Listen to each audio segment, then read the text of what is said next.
ये कहानी है दो बच्चों की जो एक गांव में रहते थे। उनमें से एक 6 साल का था और एक 10 साल का। दोनों बहुत अच्छे दोस्त थे। दोनों हमेशा साथ साथ रहते, साथ साथ खेलते, साथ साथ खाते पीते।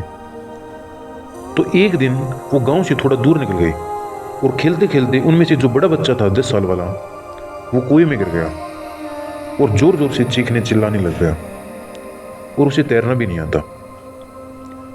और अब जो दूसरा बच्चा था 6 साल वाला, उसने अपने आसपास में देखा और उसको कोई भी नजर नहीं आया। उसे कोई भी नहीं दिखा जिसको वो किसी को हेल्प के लिए बुला सके।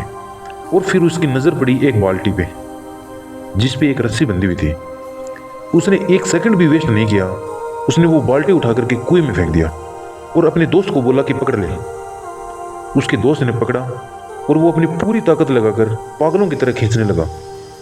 खींचता रहा, पूरी जान लगा दी और तब तक नहीं रुका जब तक उसने अपने दोस्त को बचा नहीं लिया। यहां तक तो कहानी समझ में आती है, लेकिन क्या हुआ कि जैसे ही ये दो बच्चे जब दोनों एक हो गए, कुएं से जब बाहर आकर गले मिले, रो रहे, खुश हो रहे, एक तरफ से उनको डर भी था। डर था कि अब गांव जाएंगे तो पिटाई होगी जब उनको बताएंगे कि ऐसे ऐसे कुएं में गिर गए। लेकिन मजे की बात ऐसा कुछ भी नहीं हुआ। और वो जब गांव गए और उन्होंने जब गांव वालों को बताया तो किसी ने भी विश्वास नहीं किया। और वो अपनी जगह ठीक थे, क्योंकि उस बच्चे में इतनी भी ताकत नहीं थी कि वो एक पानी से भरी बाल्टी भी उठा सके। लेकिन एक आदमी था उस गांव में जिसने विश्वास कर लिया। उनको सब रहीम चाचा कहते थे। उनके गांव के सबसे समझदार बुजुर्गों में से एक थे।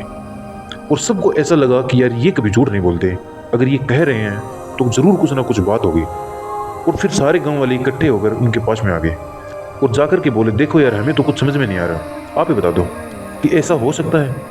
तो उनको हंसी आ गई। वो बोले कि यार इसमें मैं क्या बताऊं, वो बच्चा बता तो रहा है। बाल्टी को उठाकर के कुएं में फेंका। उसके दोस्त ने बाल्टी को पकड़ा, उसने रस्सी को खींचा और अपने दोस्त को बचा लिया। तो सारे गांव वाले उनकी शक्ल देख रहे। कुछ देर बाद वो बोले कि सवाल ये नहीं है कि वो छोटा सा बच्चा ये क्यों कर पाया, सवाल ये है कि वो कैसे कर पाया, उसके अंदर इतनी ताकत कहां से आई।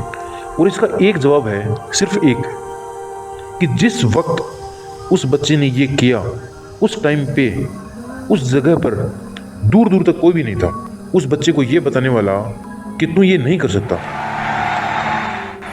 कोई नहीं था, कोई नहीं। यहां तक कि वो खुद भी नहीं।